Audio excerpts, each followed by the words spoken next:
안녕하세요. 오늘 저희가 살펴볼 자료들 보니까요. 와, 한국 반도체 산업 관련해서 정말 다양한 이야기들이 있네요. 뭐, 사상 최대 위기다. 이런 경고도 있고, 또 미국은 엄청나게 투자하고 있고, 근데 또 한국도 초대형 투자를 한다고 하고요. 네, 안녕하세요. 정말 여러 시각이 혼재된 뭐랄까 격동기라고 할 수 있겠습니다. 중국이 바짝 조치하고 있고 AI 경쟁은 더 심해지고 또 미국의 정책도 계속 변하고 있잖아요. 그렇죠. 그래서 오늘 이 자료들 속에서 이 복잡한 상황의 핵심 맥락들을 좀 명확하게 짚어보려고 합니다. 네, 좋습니다. 보내주신 자료들 바탕으로 지금 가장 중요한 흐름이 뭔지, 앞으로 뭘 주목해야 할지 그 핵심 포인트를 한번 찾아보시죠. 네. 그럼 가장 좀 걱정되는 이야기부터 시작해 볼까요? 아무래도 한국 주력인 메모리 반도체가 좀 흔들린다는 분석이 눈에 많이 띄더라고요. 맞아요. 특히 그 중국의 창신 메모리, CXMT 같은 기업들 성장세가 정말 예사롭지 않습니다. 네, 그 SBS 뉴스 보니까 시장 점유율이 작년 1분기에 한 4.8%? 그랬는데 올해 말에는 10% 넘어갈 수도 있다고 하던데요. 바로 그겁니다. 단순히 점유율만 높아지는 게 아니라 이제 범용 디램 쪽에서는 기술 격차도 상당히 좁혀졌어요. 그 CXMT가 최신 DDR5도 양산한다고 하잖아요. 아, 정말요? 네, 그래서 파이낸셜 타임즈에서는 삼성전자를 두고 호두가게 속 호두 같다고 표현했죠. 고가 시장에선 SK하이닉스나 마이크론, 저가 시장에선 또 중국 업체들 사이에 끼인 그런 상황이라는 거죠. 그런 비유까지 나왔군요. 심지어 일부 전문가는 상당수 기술은 이미 중국이 한국을 앞질렀다 이렇게 보기도 하더라고요. 와, 그 정도인가요? 근데 SK하이닉스는 HBM, 그 고대 역폭 메모리 덕분에 실적은 괜찮았잖아요. 삼성전자는 좀 AI 반도체 경쟁에서 뒤처지면서 그 엔비디아 테스트 통과도 어렵다는 지적이 있었고요.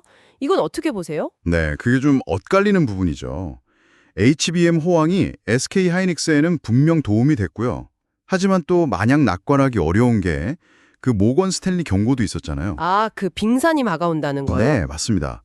한국경제TV 자료 보니까 단순히 지금 실적, 그러니까 수면 위에 보이는 것만 볼 게 아니라 그 아래에 있는 관세 리스크나 아니면 아예 구조적인 수요 파괴 가능성 같은 그런 것까지 봐야 한다는 거죠.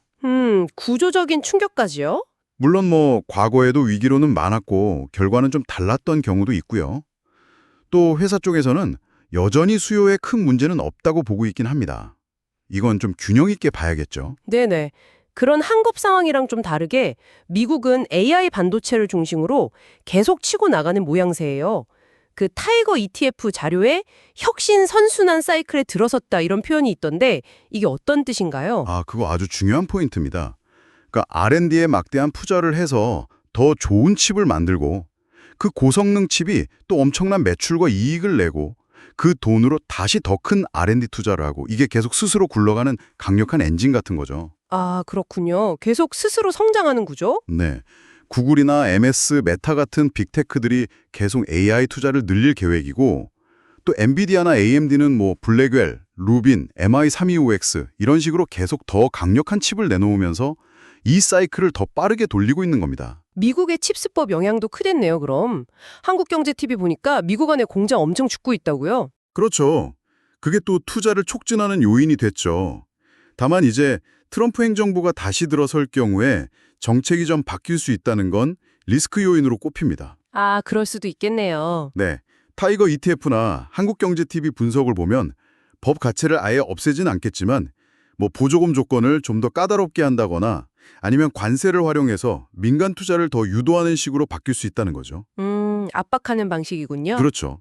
근데 어떤 방식이 되든 결국은 미국 반도체 산업 지키기 이 큰 틀은 유지될 가능성이 높다고 봅니다. 이런 상황에서 한국도 가만히 있진 않네요. 와, 김영삼 박사님 자료 보니까 용인에 무려 480조 원 규모 클러스터를 만든다고요? 이게 정말 상상하기 힘든 규모인데요. 네, 정말 엄청난 규모죠. 이게 바로 위기에 맞서는 한국의 어떤 승부수다 이렇게 볼 수 있겠습니다. 승부수. SK하이닉스는 이미 원산면에 120조 원 들여서 HBM 같은 차세대 디램 기지 그거 착공 들어갔고요.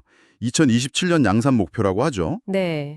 삼성전자도 이동 남사업 쪽에 360조 원 투입해서 팹 6개 짓는 국가 산단. 이것도 이제 본격적으로 준비 중이고요. 아마 2020년 착공 목표일 겁니다. 이야, 정말 미래 시장을 보고 던지는 거네요. 그렇죠. 단순히 따라가는 게 아니라 아예 주도권을 잡겠다는 의지 표현인 거죠. 삼성 같은 경우는 그 파운드리 사업 잠재력에 대한 기대도 좀 있는 것 같던데요. 달란트 투자 자료처럼 파운드리만 좀 살아나면 삼성 전체에 큰 변화가 올 수 있다. 이런 분석도 있고요. 네, 맞아요.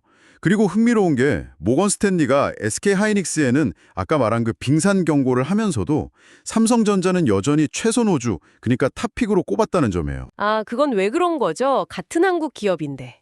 아무래도 삼성은 뭐랄까 침체기에 좀 더 방어력이 있고 또 HBM 경쟁력도 결국엔 올라올 거다. 그리고 현재 주가가 좀 저평가됐다. 뭐 이런 점들을 본 것 같습니다. 사업이 다각화되어 있기도 하고요. 하긴 삼성은 워낙 크니까요. 그럼 실제 수출 데이터는 좀 어떤가요? 아, 수출 지표를 보면요. 김영익 교수님 분석에 따르면 금액 기준으로는 지난 2월이 저점이었고 점차 좀 회복될 가능성은 보입니다. 오, 다행이네요. 네, 이게 삼성전자 주가에도 긍정적일 수 있고요. 다만 작년 수준까지 회복하기는 좀 어려울 것 같고 또 범용 반도체 가격 하락 압력은 여전히 좀 부담입니다. 수출하는 나라도 좀 바뀌고 있다면서요? 중국 비중은 줄고 미국이나 아세안, 인도 쪽이 늘어난다고요. 네, 맞아요. 그 변화도 주목할 만합니다.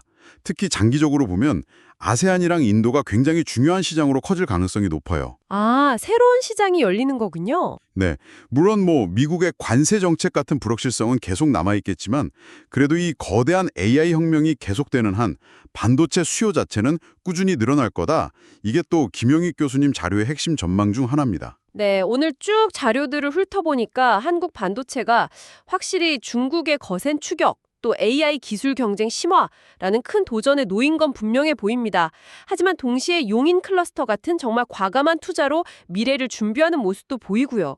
미국은 뭐 AI 주도권 절대 안 놓치려고 계속 달리는 것 같고. 정말 그렇습니다. 위기와 기회가 그 어느 때보다 아주 극명하게 공존하는 시점이라고 할 수 있겠죠. 앞으로 이 메모리 시장의 구조가 어떻게 바뀔지, AI 기술이 또 얼마나 빠르게 발전할지, 그리고 각국 정부의 정책 방향이 어떻게 될지 이 세 가지 변수가 판도를 결정할 것 같습니다. 마지막으로 청취자 여러분께 이런 질문 한번 던져보고 싶네요. 지금 나오는 이 위기론이요. 이게 과연 반도체 산업이 늘 겪어왔던 그 경기 순환 사이클에 따른 그냥 일시적인 하강 국면일까요? 아니면 이번에는 중국의 부상 같은 이런 구조적인 변화가 정말 과거와는 다른 결과를 만들어낼까요?